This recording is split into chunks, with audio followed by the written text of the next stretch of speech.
Good morning. It's Tuesday morning. Tuesday morning, we're going to read Psalm 60.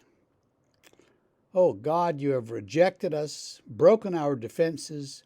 You have been angry. Oh, restore us. You made the land to quake. You've torn it open. Repair its breaches, for it totters. You have made your people see hard things. You've given us wine to drink that made us stagger. You set up a banner for those who fear you, that they may flee to it from the bow. That your beloved ones may be delivered, give salvation by your right hand and answer us. God has spoken in all his holiness. With exultation I will divide up Shechem and portion out the vale of Succoth. Gilead is mine, Manasseh is mine, Ephraim is my helmet, Judah is my scepter.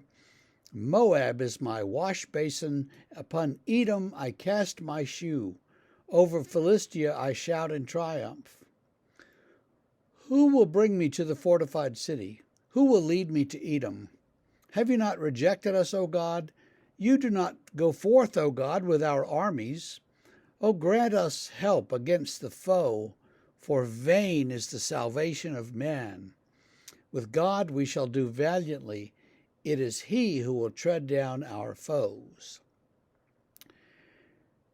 So this one has an introduction that I didn't read. It says, to the choir master, according to Shushan Edith, a miktam of David. We don't know what any of that means, except that it's instructions for the choir master, the music leader. For instruction, when he strove with Aram Naharaim, and with Aram Zobah, and when Joab on his return struck down 12,000 of Edom in the Valley of Salt. Now, I think the Valley of Salt is down near the Dead Sea where Sodom and Gomorrah were. I think that's named that way because of where Lot and his wife escaped, and Lot's wife turned to look back and was changed into salt. So it's a valley of very salty minerals and stuff. Desolate place, and so that's over in Edom. Now, Edom is east of the Dead Sea, east of the Jordan. It's a country that was settled by Esau and his descendants, so they're sort of the distant cousins of the Hebrews. Aram Zobah and Aram Naharaim are in up into Syria, somewhere sort of northeast of what we think of as Israel. And you can read in 2 Samuel 8, 9, 10, 11 about these battles. David is always fighting against these little nations that surround him. And they're always slaying 10,000 or 20,000 or 40,000 people. And then he goes home and writes his psalms about the battles, and basically here calls on God to help them. He said, God didn't do a lot for us, but you need to be involved, God. And he has God saying, well, I'll divide up all these little countries, and Gilead is mine. That's a part of Israel. Manasseh, another part. Ephraim is another word for Israel. Judah is another word for the southern kingdom, the southern provinces under David. Moab is my wash basin. Moab is over the Jordan, kind of the northern part of that area. Edom is to the south of it. Philistia is over in the west on the Mediterranean. So he names all these little countries that are around Israel and says, all of these are mine, and Israel will be mine as well. And David says, help us, God. Send forth your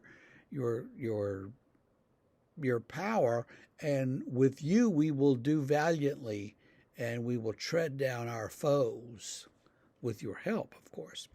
And so it's a little bit of with God on our side, nothing can stop us. And it's sort of typical of that age that he would that he would say these things and believe these things. For us as Christians, yeah, this is sort of historically interesting, and we can read in 1 Samuel about it. Understand that the Jews thought of this as their history, much the way we think of, the battle around Trenton and Princeton and Yorktown and, the northeast of our country, where we fought the British and defeated the British and drove the British back to Britain. Now the British are our friends, and we have a special relationship with the cousins, as they call us, and we share all sorts of secrets and stuff, and so we wouldn't really look back and talk about all the glory of Bunker Hill when we were fighting against the British, even though we kind of do. We've gotten over that war, and I think Israel slowly got over some of its history too, especially when all of those little countries and all of those little kingdoms were conquered by larger empires. The Assyrians, and then the Babylonians, and then the Persians, and then the Greeks, and then the Romans. And with each new incoming empire, the kings of Israel had to do their best to, make alliances and remain quasi-independent and maintain their status under the larger rule. So that's just kind of how it was for ancient Israel, and here in the middle of all these psalms, we have this psalm where, hey God, you need to be helping us because we have all these enemies. We don't look at life that way. We don't look at life, Jesus, help us, I have enemies. Well, yeah, we have difficulties. We have struggles. We have trials and people that oppose us for various reasons in various ways. Do we have enemies? Not quite the same way David did. No one's going to come after you with a sword, I don't think. But nonetheless, trust the Lord, and He will be with you. Well, I hope that you have a great day, and I hope that it all goes well. Stay out of the heat. We'll see you tomorrow.